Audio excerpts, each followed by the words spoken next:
Di bulan Juni 2022 kemarin, Bursa Efek Indonesia ada menyebut jumlah investor di pasar modal Indonesia itu sudah mencapai 9 juta orang lebih. Dan tahukah Anda 81%-nya itu didominasi oleh anak muda. Wow, keren sekali ya. Sebagai anak muda, aku sendiri sangat senang sekali mendengarnya ya, karena ternyata banyak banget anak-anak muda yang sudah melek investasi sejak dini. Memang begitu seharusnya sebagai anak muda ya. Selagi masih muda, walaupun dimulai dengan langkah-langkah kecil, dimulai dengan dana-dana kecil, sebisa mungkin kita belajar berinvestasi agar masa depan keuangan kita cerah ya. Amin. Di sini aku nggak bermaksud menggurui kalian karena aku sendiri juga bisa dikatakan masih baru di dunia pasar modal ya.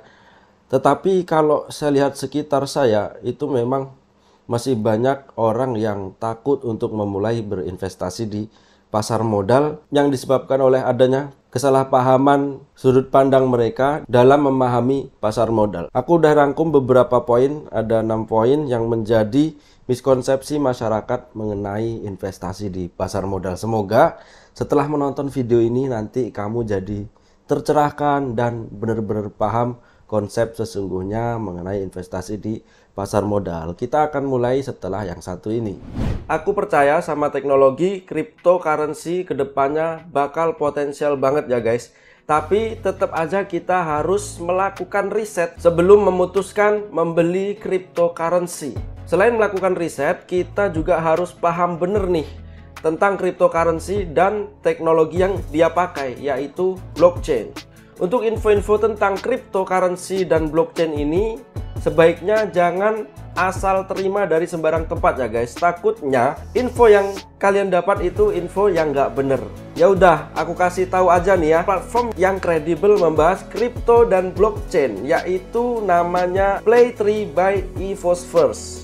Jadi Play3 ini adalah platform yang membantu kita untuk belajar semua hal tentang blockchain termasuk cryptocurrency.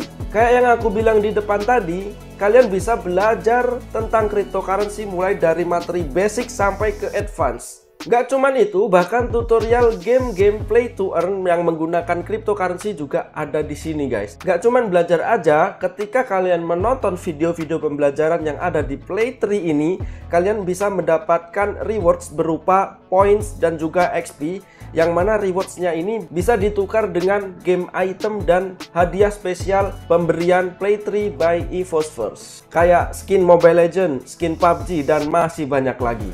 Di Play3 ini juga kita bisa connect banyak crypto wallet ya. Jadi kita lebih gampang untuk memanage koin-koin kripto kita dari berbagai wallet berbeda. Selain itu kita juga bisa melihat earning overview dari game-game kripto yang kita mainkan. Kira-kira kita udah dapat income berapa nih dari hasil kita main game. Pokoknya untuk kalian yang ingin belajar semua hal mengenai crypto game, langsung aja kunjungi Play3 by EVOS dan sign up sekarang. Aku udah kasih linknya di description box ya guys. Kesalahan yang pertama adalah menganggap investasi sama dengan judi. Guys, judi itu kan tindakan yang tidak diperbolehkan dari segi hukum negara Indonesia dan juga dari segi hukum agama juga. Sedangkan di sisi lain, investasi adalah perbuatan yang diperbolehkan oleh peraturan perundang-undangan RI dan hukum agama Islam dengan batasan-batasan tertentu. Bahkan Dewan Syariah Nasional MUI telah mengeluarkan Fatwa nomor 80 tahun 2011 tentang penerapan hukum syariah dalam pasar modal. Dan dalam fatwa tersebut jelas disebutkan bahwa kegiatan perdagangan atau trading atau juga investasi di bursa efek itu boleh atau mubah dilakukan. Hal ini tentu bertentangan dengan hukum judi yang jelas-jelas tidak boleh atau diharamkan di dalam berbagai ayat-ayat dalam Al-Quran bagi yang muslim ya. Jadi buat kalian yang sampai sekarang masih menganggap semua yang ada candlestick, semua yang trading, semua yang investasi, pokoknya yang berbau-bau candlestick itu adalah judi, mending cuci muka dulu biar sadar. Kesalahpahaman yang kedua adalah menganggap investasi itu butuh dana yang gede. Sebenarnya ini tidak relevan lagi kalau dihubungkan dengan masa kini ya. Kalau dulu bisa jadi, karena saya baca-baca tahun 90 atau 2000-an itu untuk bisa menjadi investor di pasar modal itu minimum modalnya harus 25 juta. Itu kan gede ya kawan-kawan. Kalau zaman sekarang udah nggak relevan lagi karena dengan modal 100.000 pun banyak ya sekuritas-sekuritas di Indonesia yang menerima minimum deposit itu 100.000 itu udah banyak. Bahkan ada yang Rp1 juga kayak yang saya pakai ya. Jadi hanya kita nyetor 100.000 pun kita sudah bisa memulai investasi. Misal Anda masukkan di reksadana bisa pakai 100.000. Dan kalau mau beli saham juga bisa asal saham yang dibeli itu harga per lembarnya itu di bawah Rp1.000. Jadi misal kalian sekarang masih anak sekolah atau mahasiswa dan memang benar-benar pengen nih ikut terjun di pasar modal itu bisa ya, asalkan ada niatnya ya. Kalian bisa misalkan mengumpulkan uang jajan kalian sedikit demi sedikit ya, nanti udah cukup dimasukin sedikit demi sedikit ya, nggak apa-apa karena umurnya kan masih panjang juga tuh ya. Jadi mulai dari kecil-kecil dulu juga bisa. Nanti insya Allah saya akan buat tips nabung saham bagi pelajar dan mahasiswa. Jadi tinggalin dulu subscribe-nya biar nggak ketinggalan konten-konten baru saya ya. Kesalahpahaman yang ketiga adalah beranggapan memulai investasi itu hal yang sulit. Lagi-lagi ini juga nggak relevan dengan masa sekarang ya. Kalau dulu memang iya, untuk membeli saham itu kita harus ngantri di kantor Bursa Efek Indonesia atau kantor-kantor sekuritas terdekatnya. Begitu juga untuk membuka akunnya itu harus bawa dokumen seabrek, harus bawa materai untuk distempel di sana sini gitu ya. Itu dulu ya. Memang terasa sulitnya. Tapi kalau sekarang guys semua mudah ya, bisa dimulai dari rumah. Bahkan saya membuka akun di sekuritas itu nggak nyampe 1 jam dan full dari rumah semuanya. Dokumen-dokumen yang diperlukan cuma tinggal foto, selfie ya. Dan itu sangat cepat prosesnya. Jadi untuk zaman sekarang tidak sesulit itu. Kesalahpahaman yang keempat adalah menganggap investor itu harus pinter matematik dan statistik. Memang benar untuk sukses berinvestasi atau trading itu kita harus memahami banyak indikator keuangan seperti ROA, ROE, Bollinger Band, Moving Average, dan lain-lain sebagainya. Akan tetapi seiring berjalannya waktu kita itu semakin dipermudah karena teknologi makin canggih ya. Kalau sekarang ini sudah banyak aplikasi investasi atau trading yang sudah dilengkapi fitur indikator teknikal secara otomatis dan fitur keuangan perusahaan juga sudah bisa dilihat secara otomatis, keluar angkanya di situ. Jadi nggak perlu menghitung secara manual. Dengan adanya fitur-fitur tersebut kita menjadi lebih mudah.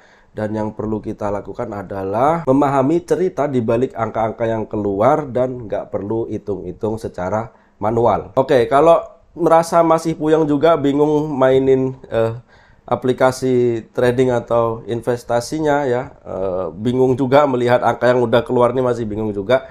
Ada kok produk investasi lainnya yang sudah otomatis ya, kita cukup masukin uangnya dan kita melihat perkembangannya ya, yaitu namanya disebut dengan reksadana. Jadi kalau kita punya uang dan diinvestasikan ke reksadana, uang kita itu dikelola oleh para ahli di bidang investasi ini dan kita tinggal duduk melihat bagaimana uang Anda akan bekerja di tangan para tim ahli tersebut ya.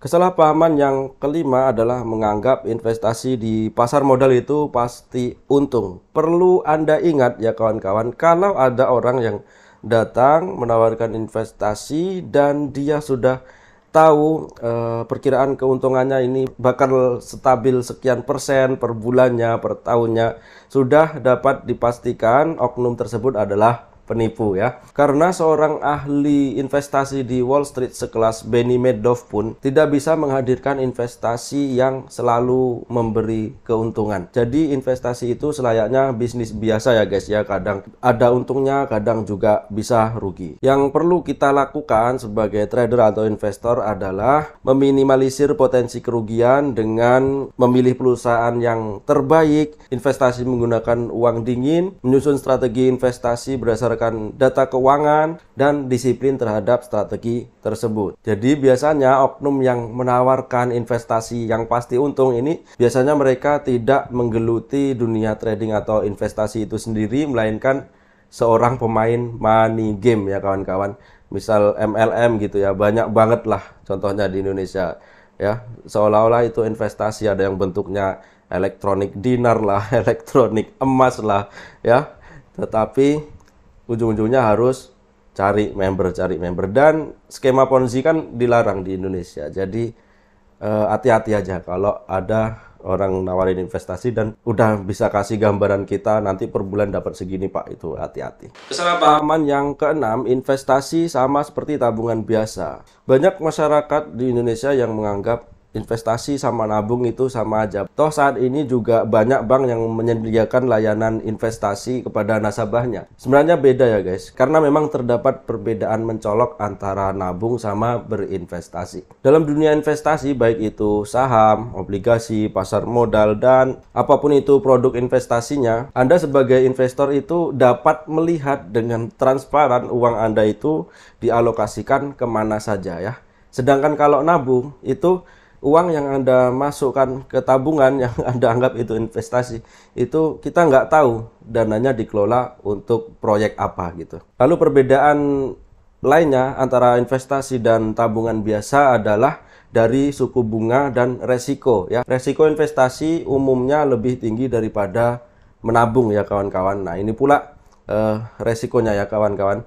Hal ini karena simpanan di bank itu saat ini dijamin oleh lembaga penjamin simpanan, sedangkan di investasi itu tidak ada. Sehingga kalau perusahaan emiten yang kita beli ini bangkrut, ya bisa jadi uang kita ludes. Nah, inilah lagi-lagi pentingnya memilih perusahaan yang terbaik ya kawan-kawan agar nggak terjadi seperti itu. Jadi itu dia 6 kesalahpahaman masyarakat terhadap investasi di pasar modal yang saya dapat. Kalau kalian termasuk orang yang saat ini masih enggan juga untuk mencoba investasi di pasar modal, boleh dong ceritain kira-kira faktor apa sih yang membuat kalian ogah atau masih belum mau menjajal investasi di pasar modal. Tulis di komen.